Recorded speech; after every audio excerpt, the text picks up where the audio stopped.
Estamos con un veterano de la Guerra de las Malvinas. Su nombre es... Mi nombre es Eduardo José Ochoa.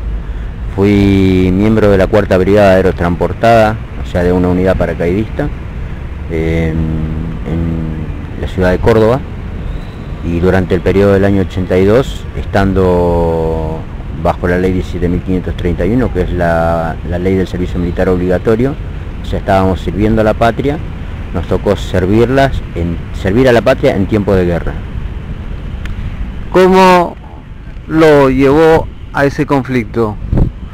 ¿Fue para usted, era necesario? ¿Fue una idea política?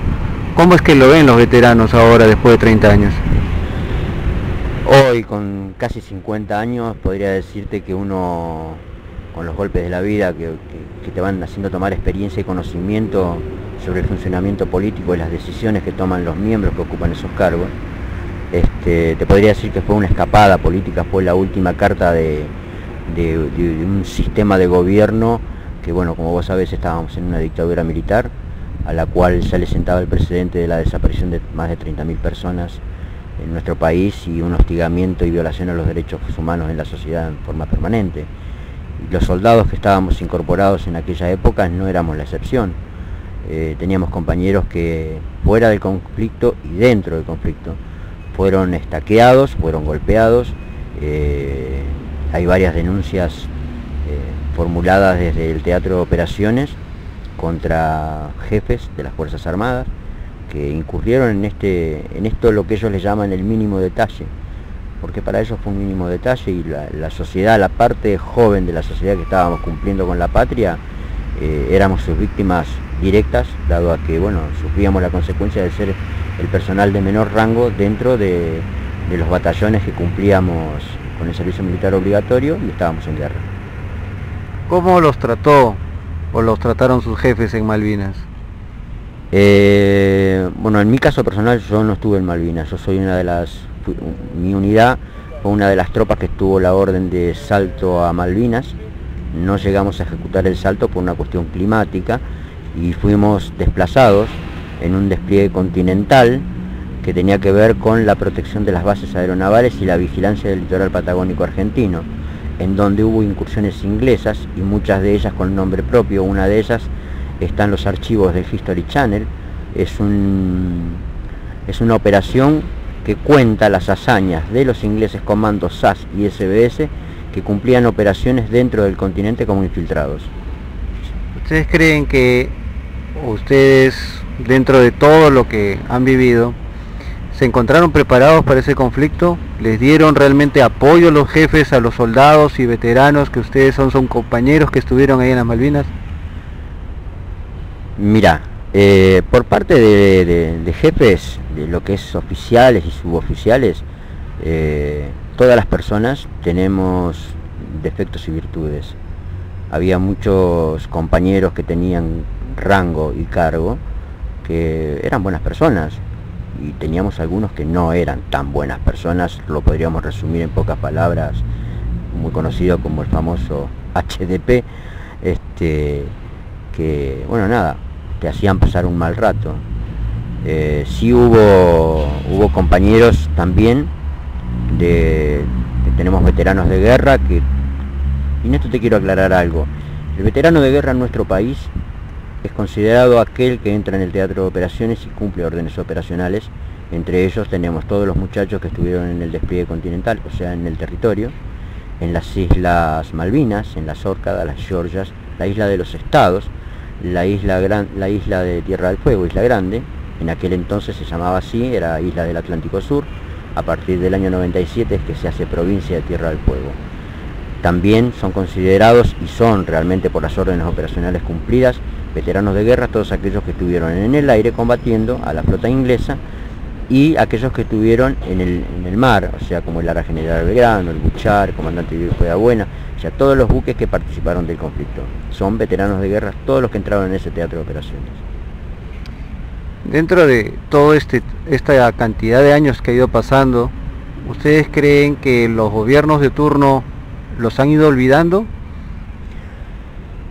Mira, hay una desmalvinización por parte de los gobiernos, o sea, todos los políticos de alguna forma han colaborado, todos en general, desde el primero hasta el último que tenemos actualmente, han colaborado en una desmalvinización desde lo más básico, desde el ciclo común básico para los chicos de la escuela primaria.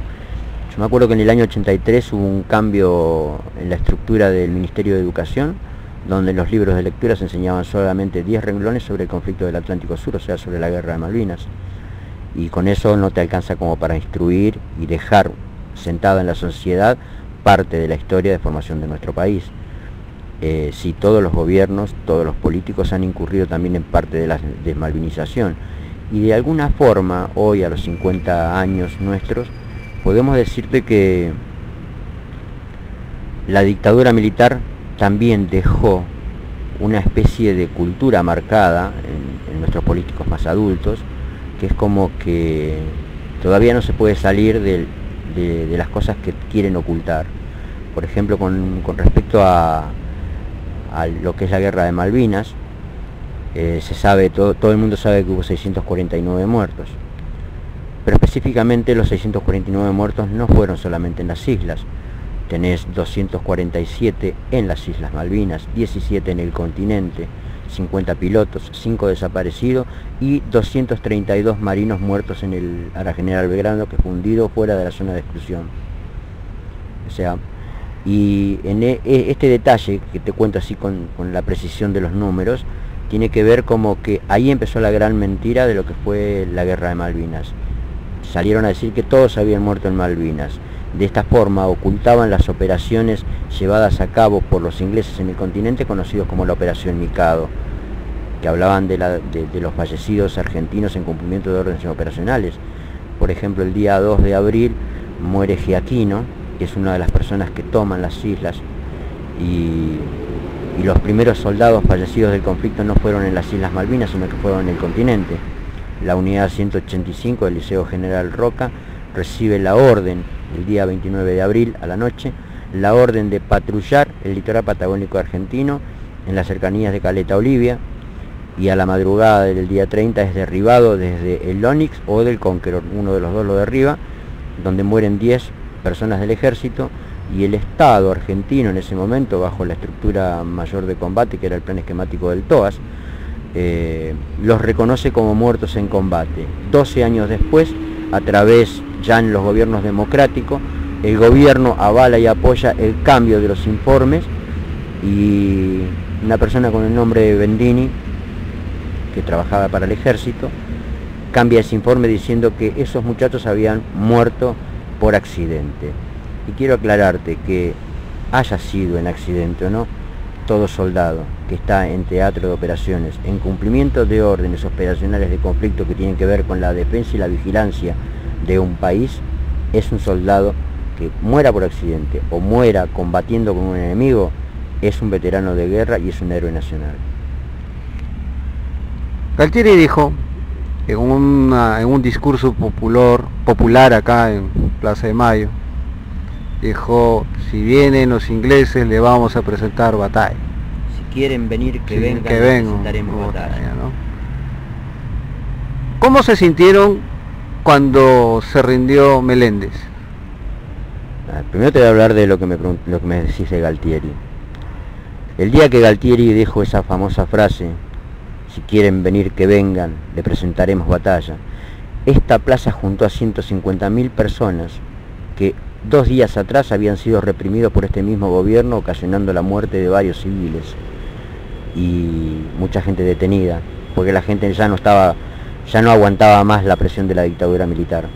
2 días después sale a decir esa famosa frase en el balcón de la Casa Rosada, y todo el mundo victorió a la Junta Militar, y entre sus cánticos, entonando las estrofas del himno nacional argentino, mandaron a casi 30.000 jóvenes a un teatro de operaciones que fueran a poner su cuerpo ante la infiltración de los comandos ingleses en el continente y en las Islas Malvinas. Mandaron a jóvenes de 20 años que aún eran menores de edad, uniformados, armados hasta los dientes, perdiendo de esa forma la inocencia, y la sociedad entera hoy, a 30 años, solamente se acuerda de lo que fue perder a sus hijos argentinos solamente un 2 de abril. Y lo que dijo el señor Galtieri, no creo que esté de más comentarte que hay videos de cómo era el señor Leopoldo Fortunato Galtieri. Era un tipo que vivía ebrio, entonces todas sus decisiones le podés dar la importancia que tiene una persona que está ebria, y vos sabés que cuando uno está ebrio dice cualquier cosa y hace cualquier cosa sin medir consecuencias. En cuanto a lo que vos me preguntás sobre el gobernador de las Islas Malvinas, el señor Menéndez, podría decirte que me honra saber que mis hermanos, mis pares, aquellos jóvenes de 20 años que estaban en las trincheras dentro de las Islas Malvinas y estaban siendo apoyados por otros cuerpos de trinchera como los que estábamos en el continente, manteniendo y sosteniendo el puente de abastecimiento aéreo hacia las islas para que llevaran más tropas, alimentos y más armamentos. Esos jóvenes llegaron a perder de 10 a 15 kilos, estaban todos sucios y lloraban el desarraigo de estar lejos de la familia, y el señor Menéndez estaba tomando café caliente en su casa de gobierno, y el día que los ingleses tomaron definitivamente las islas, él le entregó la rendición firmada a Jeremy Moore, él de punta en blanco con traje de gala, y Jeremy Moore, el combatiente inglés que estaba a cargo de la fuerza de tarea inglesa, estaba embarrado hasta los dientes. Eso creo que te habla mucho del compromiso patriótico de este militar que tiene que bien preso está. Yo lo considero como que es una alta traición al honor del soldado argentino. El tipo se rindió sin ensuciar su uniforme. Eso es bastante lamentable cómo sucedieron esa parte de los hechos, porque en ese momento la moral del soldado argentino, ¿cómo se encontraba? Te voy a hablar desde la sensación de saber que éramos jóvenes, teníamos dolor, miedo, no pánico, miedo. El miedo es sabio, el miedo es el instinto de preservación del ser. Teníamos miedo de lo que podría llegar a suceder el día de mañana. Sabíamos, en ese momento fuimos conscientes de que nuestra vida pendía de una decisión o de una bala. ¿Qué te puedo decir? La sensación era de angustia, dolor y a su vez algarabía y alegría por estar poniendo el pecho a un invasor que nos venía a quitar algo que en la cultura argentina lo teníamos como prácticamente olvidado, que era la existencia de nuestras Islas Malvinas. Haciendo... Y es la misma, y es hoy lo que un grupo de veteranos de guerra que participamos de ese conflicto, de hecho fuimos la estructura mayor de combate, es la misma sensación que tenemos algunos y es la misma sensación que tienen los muchachos que estuvieron en las islas. ¿Por qué te hago esta diferencia? Es porque los muchachos que estuvieron en las islas fueron reconocidos por el registro de la Cruz Roja Internacional, están bien reconocidos veteranos de guerras excombatientes, porque el hecho de que hayan entrado a las Islas Malvinas bajo la orden operacional 182, 282 y 382 del plan esquemático del TOAS los hace excombatientes, los hace veteranos de este conflicto. Ellos fueron reconocidos por ese registro porque es el registro que les otorga la Cruz Roja al Estado argentino, porque son los registros de todos los que estuvieron como prisioneros. En cambio, los que estuvimos en el continente nunca fuimos reconocidos veteranos de guerra, solamente por la fuerza figuramos como veteranos no legislados, y hoy, después de 30 años, hemos conseguido toda la documentación, incluida la de las incursiones llevadas a cabo por los ingleses en el continente, que le dan la posibilidad de esclarecer y de una vez por todas solucionar el problema que tenemos los ex soldados del conflicto del Atlántico Sur con el tema del reconocimiento. Nosotros fuimos prácticamente olvidados y negados a la cultura nacional, a nuestras vidas, a nuestra familia, y estamos hoy, desde Plaza de Mayo, en la búsqueda de la identidad que nos negaron. Somos veteranos de guerra y ese es el nombre que nos tienen que volver a dar. La prensa de tu país los apoya, la prensa de tu país los recuerda, ¿O solamente cada 2 de abril se acuerdan de ustedes? Como es costumbre con todas las cosas que son sensacionalismo para la prensa, o sea, si hay un corte van al corte, si hay un accidente van al accidente, y si hay una conmemoración por el conflicto Malvinas es solamente el 2 de abril. O sea, todos están en la búsqueda de la noticia boom o lo que más les reditúe económicamente para el medio en el que trabajan. Tenemos un gran porcentaje de personas que trabajan del periodismo nacional, trabajan informando, desinformando. No sé si esto aclara un poco lo que me estás preguntando. No decir totalmente la verdad, decir la verdad a medias u ocultar situaciones de decisiones políticas que dejan daños colaterales como en el caso del conflicto de Malvinas, que tenemos 8.600 personas sin ser reconocidas, 8.600 personas a la espera de una solución a su trauma, al psicotrauma del postraumático del conflicto.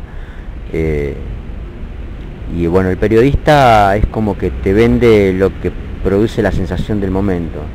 O sea, para ellos 10 minutos de noticias es mucho mejor que una vida de angustia que pasa a una persona, como en el caso de este reclamo. Se sabe ahora, por los medios de comunicación, que el secreto a voces, y lo expresó en su momento Thatcher con relación a Pinochet, el gobierno chileno, las Fuerzas Armadas chilenas, o en especial se dice la Fuerza Aérea Chilena, participó. ¿Cómo se sienten ustedes en eso? Mira, primero, nosotros hasta que no estuvimos en la guerra no podíamos dimensionar cuál era la división que había con Chile, que para nosotros siempre fue nuestro país hermano, lo mismo que Perú, a lo mismo que Bolivia, a lo mismo que Brasil, Ecuador, Venezuela, Paraguay, Uruguay, son nuestros países hermanos. Pero no sabíamos, porque éramos chicos y tal vez la falta de información no nos llegaba tanto. Como siempre hubo ocultamientos históricos, nunca supimos exactamente cuál era la división con Chile, esa diferencia antagónica que a veces te pone de punta, como decir el porteño contra el cordobés, o el limeño contra el cusqueño, o contra el de Arequipa, o contra el costeño. Entonces siempre están esas cosas, ¿no? que son como rivalidad, como un partido de fútbol. Pero no entendíamos mucho lo que pasaba con Chile hasta que estuvimos en la guerra y pudimos ver que a partir del día 16 de abril del año 1982, Chile acentuó su apoyo a Gran Bretaña a través del conflicto del Atlántico Sur, declarándose un país no neutral y participando y ayudando a la Fuerza de Tarea inglesa en sus desplazamientos. De hecho, la operación Mikado, que es la que trajo a los comandos SAS y SBS al litoral patagónico argentino, donde fueron tomados prisioneros, fueron lanzados desde Punta Arenas en varios Sea-King ingleses que se desplazaron en todo el litoral patagónico, y uno de ellos fue bombardeado por el Regimiento 24 de Infantería de Río Gallegos, y el avión, este helicóptero averiado, piloteado por el piloto de la Fuerza de Tarea inglesa de nombre Richard Hutchins, fue a caer a Punta Arenas, y en menos de 4 horas los carabineros chilenos taparon ese helicóptero, ocultando todo tipo de información que pudiera salir de ese lugar para no ser responsables de las incursiones inglesas en el continente argentino, que fueron llevadas a cabo desde ese lugar. Solamente 48 horas después, este señor Richard Hutchins, en una conferencia de prensa, se hizo cargo de que había perdido un helicóptero en las cercanías de Chile, porque había sido atacado por tropas argentinas cerca de los límites chilenos. O sea, si vos me decís hoy qué pienso, no de la sociedad chilena, porque la sociedad chilena es parte de la formación cultural, en la formación y creación de un pueblo, sino que considero que la dictadura militar de Chile sí fue colaboradora de las fuerzas inglesas que estaban invadiendo nuestro país, y de hecho siempre estuvo aliado políticamente a Inglaterra y a Estados Unidos. Si hoy hablamos, hoy en la actualidad, vos viste que todos nuestros gobiernos en toda Sudamérica habla de una alianza latinoamericana por la lucha de las riquezas y de los valores como pueblo sudamericano. Chile es el único desentonante que tenemos en Latinoamérica. Una pregunta un poco, no salida del contexto, pero sí salida de repente del tema original de Malvinas. Se habla mucho del apoyo peruano, que eso ya también está Vox Populis. ¿Cómo se sintieron ustedes como veteranos de guerra cuando el gobierno de Menem le entregó armas a Ecuador en pleno conflicto del CENEPA en el 95? Vos sabés que por mi forma de vida que elegí, ¿no? Después de la guerra yo terminé con un enojo hacia la sociedad argentina o hacia el sistema político. Entonces me hice artesano y empecé a viajar por el mundo y había tenido la suerte de conocer un poco Perú. Y en uno de los viajes que hago a Perú me quedo 2 meses viviendo en Cusco. Y un día voy caminando por una de las calles principales y encuentro un cartelito que decía Centro de Veteranos de Guerra. Entonces me acerqué y ahí me puse a hablar con un señor que, bueno, ya era un señor adulto. Y me pongo a hablar con él, de nombre López, y me presentó como veterano de guerra del Teatro de Operaciones del Atlántico Sur por las Islas Malvinas. Entonces él me miró y me abrazó con lágrimas en los ojos y me dijo: valoro tanto la pérdida de la inocencia que tuvieron ustedes en una trinchera para hacerse hombre, que es hasta el día de hoy que los recuerdo y me hacen llorar. Gracias por demostrar que los niños de nuestro pueblo pueden cambiar la realidad de todos los pueblos latinoamericanos. Esas palabras las tengo grabadas porque este señor había sido uno de los pilotos peruanos que había venido en apoyo a la Argentina durante el periodo del conflicto. Lo abracé y le dije: gracias, hermano, no por el apoyo, sino gracias por las islas, gracias por nuestro país, por la Argentina, porque de una forma, eso es un saludo entre todos los veteranos de guerra. Cada vez que tú con uno, es gracias por tal cosa.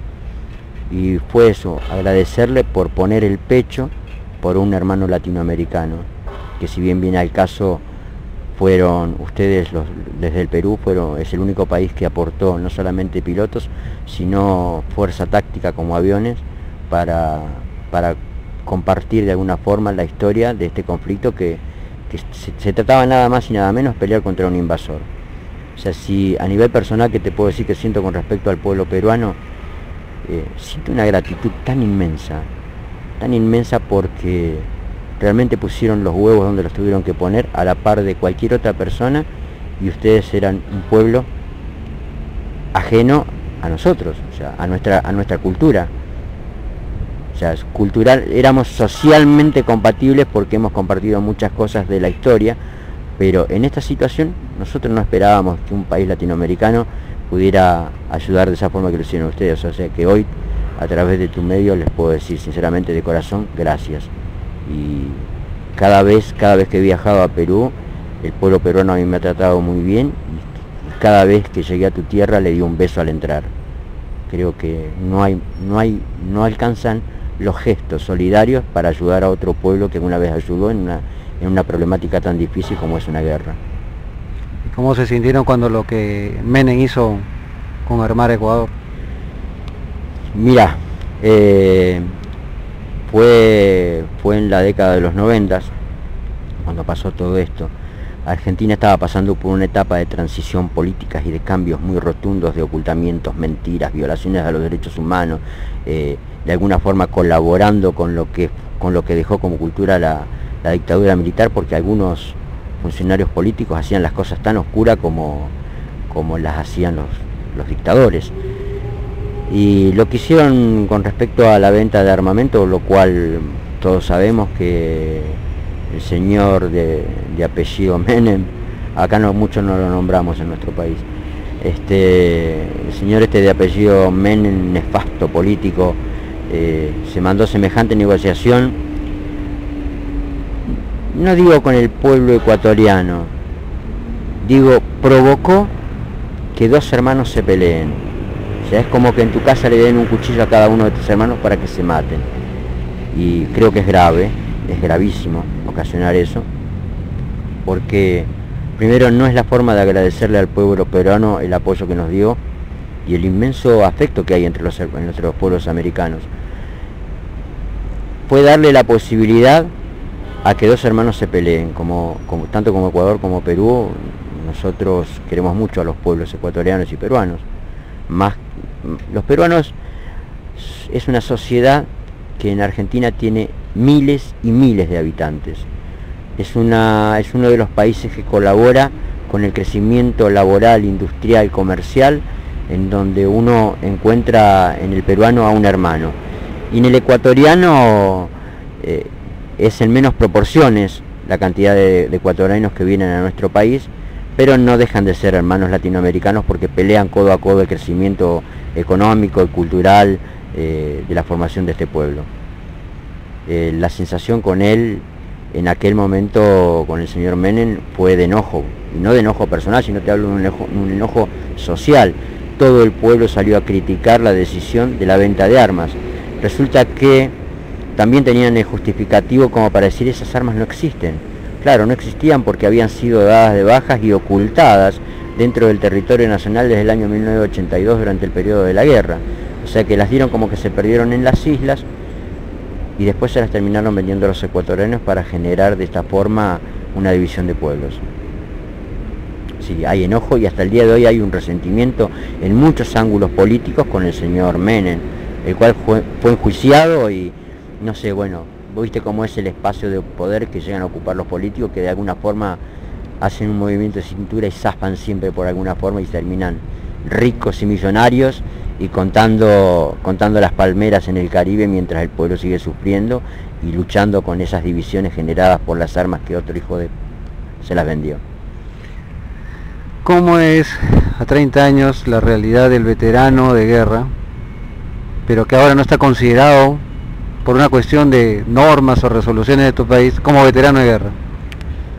Como veterano de guerra hoy acaban de pasar escasas horas del 2 de abril en que todos en aquel momento la sensación era de ir a la muerte o a estar en peligro de muerte. Hoy a 30 años el veterano de guerra, aquel que no está reconocido, tiene la sensación de abandono y sabe que muy lejos está el camino, el fin del camino que está buscando la identidad, ¿no? Seguimos siendo NN en la sociedad, seguimos siendo ocultados, no solamente las personas somos las páginas vivientes de esta historia que aún no se ha contado, sino que también ocultan y mienten en cuanto a lo que ya está escrito. Las leyes de un pueblo fueron hechas para respetarlas, y el veterano de guerra en nuestro país tiene leyes. Y el señor Menem, por ejemplo, habilitó un decreto sobre una ley para veteranos de guerra, que es la que nos excluye, y desde ese entonces todos los gobiernos que lo siguieron vienen haciendo exactamente lo mismo. Desde hace 4 años tenemos este campamento en Plaza de Mayo, una plaza emblemática en la formación de nuestro pueblo, en la cultura, y estamos a, ¿cuánto? 70 metros de la Casa Rosada. Sí. Somos prácticamente los vecinos más cercanos de nuestra presidenta, y yo creo que en 4 años alguna vez se tuvo que haber asomado al balcón y vernos, y siendo partes de la sociedad de un pueblo, digo, ¿no será un despropósito político que un funcionario público como la presidenta y todos sus ministros no cumplan el ejercicio de solucionar y resolver las problemáticas de los pueblos? Creo que es algo que este gobierno tiene que hacer un poco de autocrítica. Es el único gobierno que en los últimos 50 años ha enarbolado la bandera de los derechos humanos, lo cual significa que aún no ha solucionado lo que está haciendo flamear como valorización de derechos y respeto.